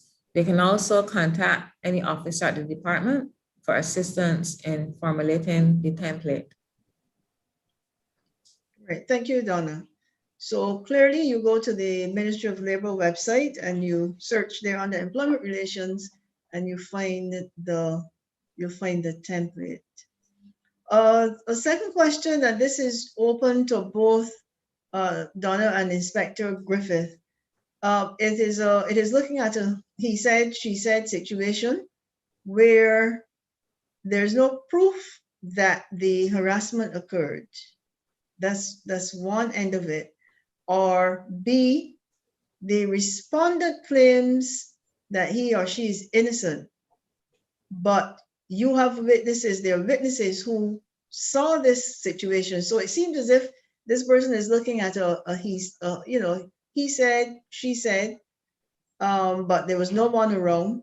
And on the other hand, something can occur where the respondent is saying it did not, but there are persons there who saw it. How would that be dealt with by the Labor Department or by the police force if the matter goes that way? Well, in relation to the police department, we do everything is an investigation for us, and all persons who are involved or who would be around we require statements from those persons, and from those statements, investigation is putting together a puzzle. This happens all the time. That's why we are trained investigators, and there will be challenges with internal investigation because people will shy away. Sometimes when we as police officers, we have that too, but sometimes in speaking to persons, especially persons who may be affected, they will want to give statements and highlight what really happened at the particular situation. So our investigators will have the ability to speak to persons who will, by word of mouth or by statement, tell us what they would have seen at the time. And therefore, we'll be able to assist the internal investigation also with some information as it relates to the investigation. But we will investigate, and there are many situations where we have them say that, say, etc. And if from what we have analyzed from the situation, we believe that the law courts should be allowed to mitigate the matter, well, we will proceed there. We will proceed there with a particular individual, or sometimes with both individuals. But at this point, we want to remember that, especially within the sexual offenses, the sexual harassment act, that a false report can carry serious penalties. A false report can carry serious penalties in terms of, I think, a fine of up to $10,000. So the persons who are reporting matters should make sure that they report the truth and do not find themselves reporting because they don't like the person or reporting on a third person basis. So ensure that these matters that are reported, that allow persons to know within the policy that there are penalties for untruthful reporting. Thank you. Is there anything you want to add, Mrs. Bessredger?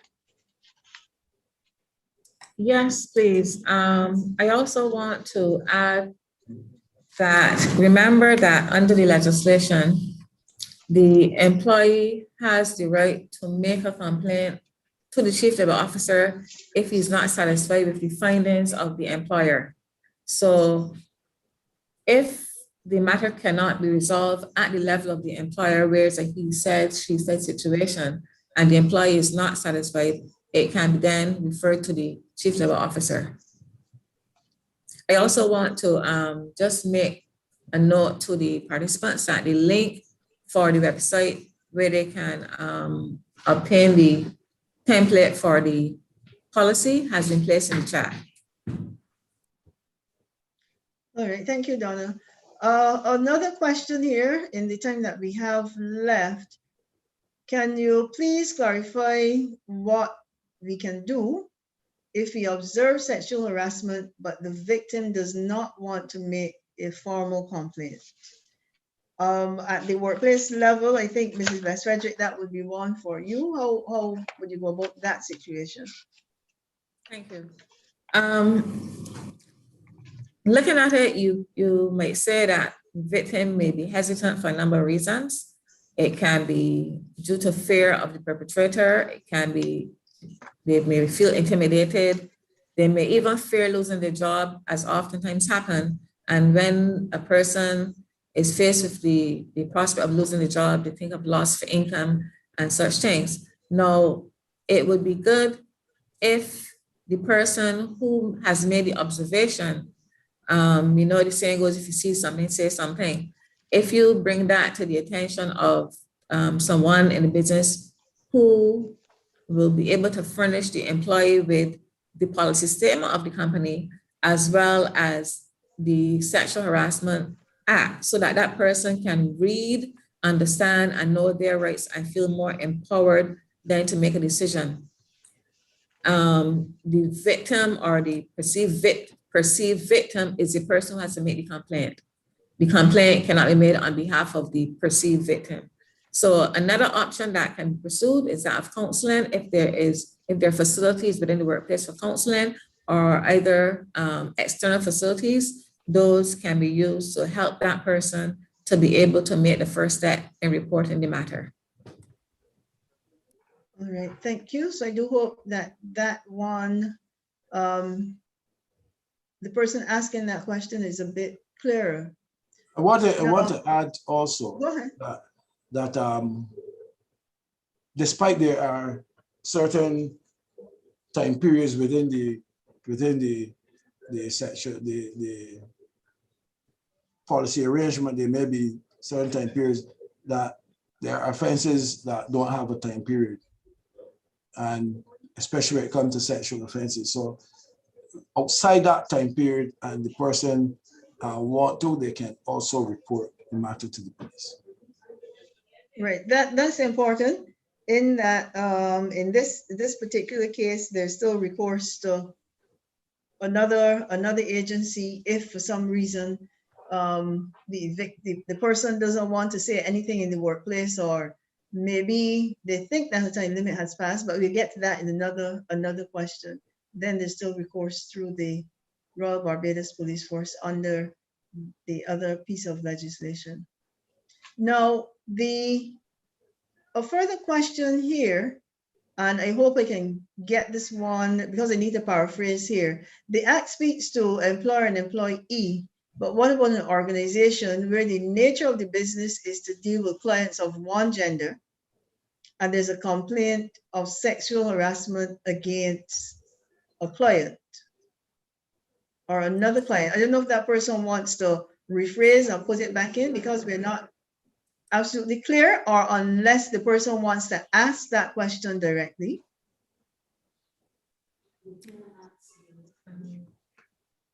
I'll give the opportunities to be sure that you get your question answered. All right, one more question. If because of fear of discrimination, a person eventually makes a complaint to the employer close to the 3-month deadline, and the employer thinks there was no harassment, but this is after the 3 months elapses, will the chief labor officer still look into the complaint, seeing that the time limit would have passed? Thank you. Complaints that are referred to the chief labor officer would be investigated. If it is that during the investigations, the chief labor officer makes the determination that the matter is such under section 16, is of the opinion that the matter referred to the chief labor officer is a serious matter and should be heard by the tribunal, the chief labor officer is still bound by the act to refer the matter to the Employment Rights Tribunal. So there's still a recourse for that employee who has, let's say you call them mitigating circumstances which might prevent the employer from being able to handle the matter within 3 months. That matter can still be referred to the tribunal. Okay. Now, I'm going back to the question I asked earlier, the one that speaks about the business deal with clients of one gender and there's a complaint of sexual harassment against another client. If that person can just raise your hand, use the raise hand feature, and you will then be able to ask that directly. So until you do that, we go on to this next question. Particularly from an ERA point of view, you can't discipline someone if you have no proof it happened. So if there are only two parties, how do you move forward? This sounds like a situation where it is just the person who's claiming the harassment and the person that they're accusing, nobody else is around. The question is, how do you move forward in a situation like that?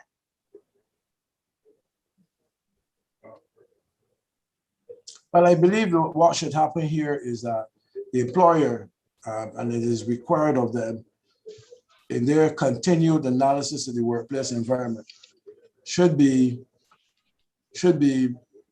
decide to monitor what is happening with these two employees, because that is important.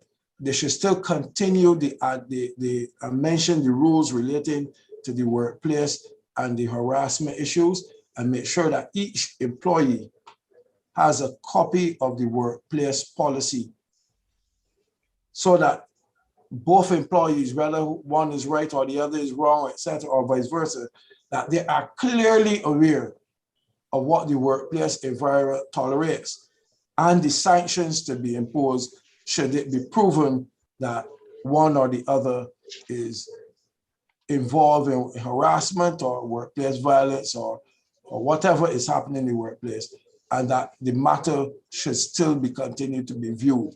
If you push it aside, it may flare up later in a more serious matter.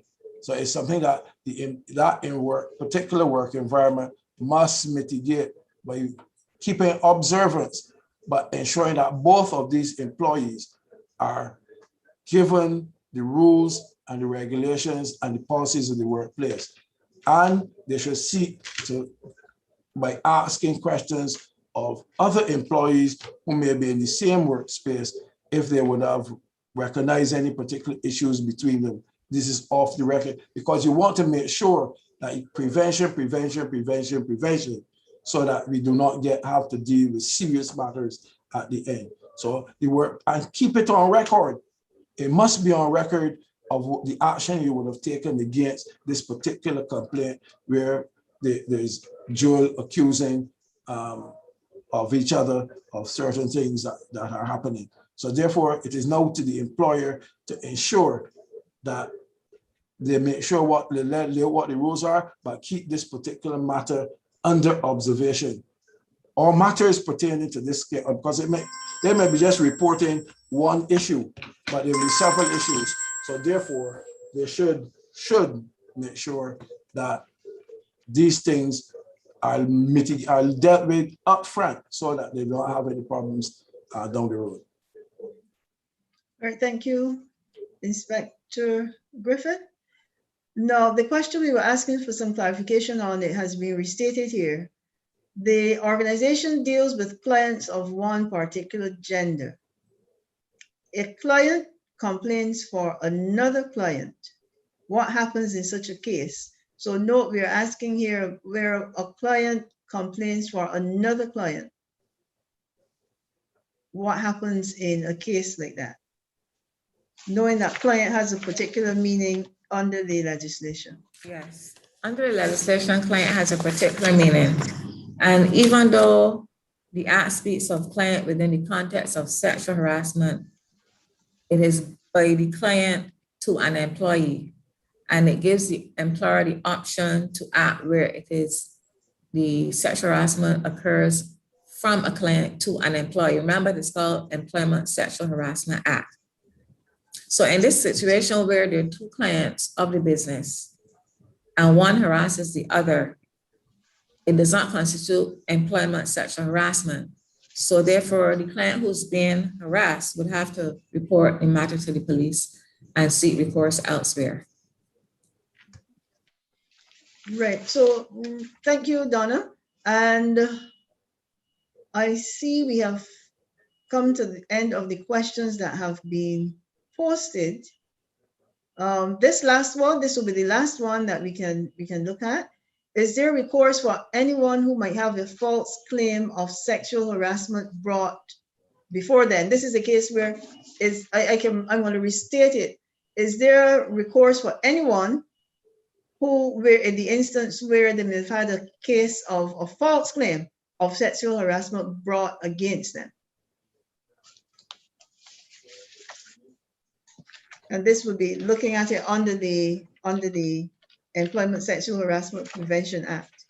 What happens in the case of a false claim? That's the question.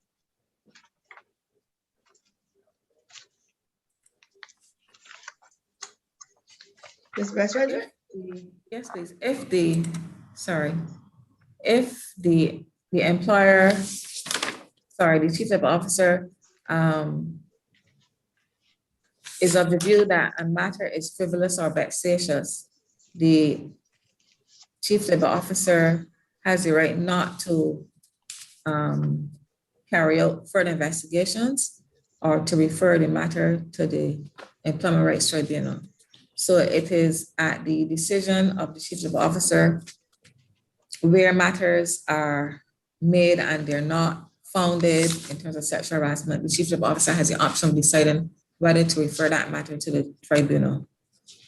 In addition to that, the matter is investigated at the level, whichever level it is found to be false. Then there is a penalty for a person who makes a false complaint. And a person who makes a false complaint can either be fined $10,000 or imprisonment of a term of 2 years or both. So the complaint comes in, it is, we investigate, we find it to be false.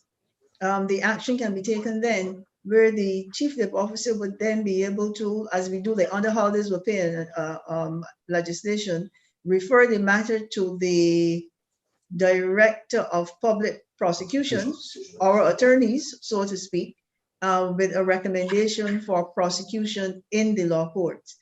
After that, the person who had the false claim brought before them, I would think Inspector Griffith, recourse is still open to them at under the civil branch, for reputation and any other thing that they may want to claim. That is correct. That is correct.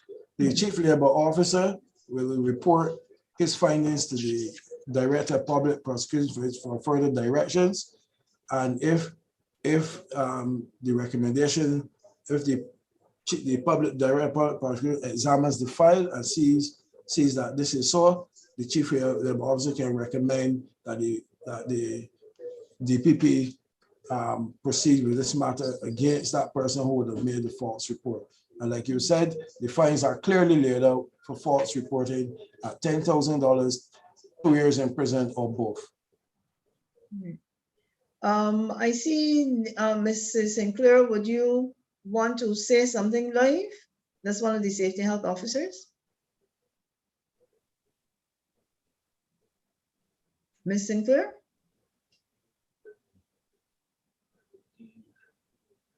I think something is happening there. We're not hearing.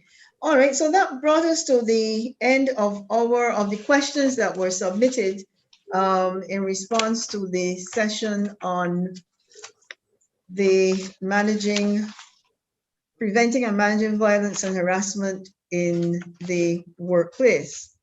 Now, like with every good session that is live, we like to know how we have done, what we could have done better, what we may need to change, how we can progress. So the technical team, they will put up a poll or questionnaire for you.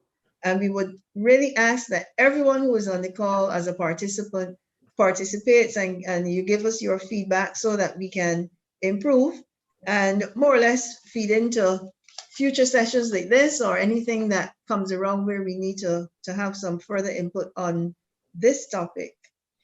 Now, is there that last burning question that anybody wants answered? Now is your chance. Going once, going twice, a little pause, and then we're going 3 times. So no further questions. Now, we ask that you do the evaluation. And while you are taking the time to look at that, you look on the bottom of your screen and you will see the poll. I see 2 more things here in the question and answer, but unfortunately we will not be able to do those. So please feel free to contact the safety and health section should you need any assistance, and we will make sure that we answer your question for you. Right, so the survey will come at the end of the webinar. So at this time, what is left for me to do is to, on the behalf of the Ministry of Labor and Social Partnership Relations, and the National Advisory Committee on Occupational Safety and Health, is to thank all of you for participating in today's session. First time we're doing it virtually, and you will tell us how we have done. Special thanks to our presenters for this morning, Mrs. Bess Frederick, Labor Officer, and Inspector Griffith of the Royal Barbados Police Force, and also to our speech makers in the opening formalities, and those would be Mrs. Mears Granville of the BEC, General Secretary of the BWU, the Honorable Tony Moore. We also had remarks from the General Secretary of the C2SAB, Mr. Dennis DePisa. Am I forgetting anyone?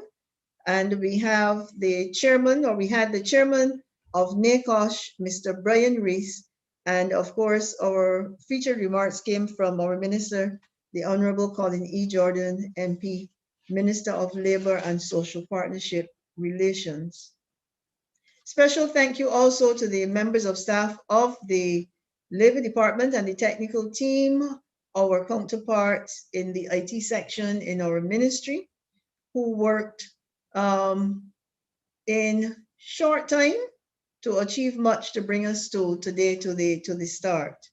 And also a wider thank you to the staff of the Labor Department for assisting where necessary, and of course to the entire Occupational Safety and Health section team.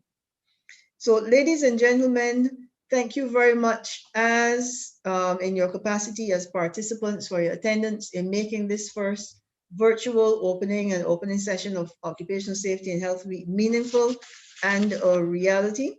And thank you once again for your attendance. And you are most welcome to continue on with us during the course of the week to attend the other sessions. And also, if you have not done so yet, to have some activity at your workplace to mark Occupational Safety and Health Week 2021. And please do let us know what you have done or what you intend to do when you do your workplace-based activity. So once again, it's left for me to say thank you for joining us. Please complete the poll at the end of the session, and we do look forward to your attendance during the course of the week at the other sessions. Ladies and gentlemen, once again, thank you.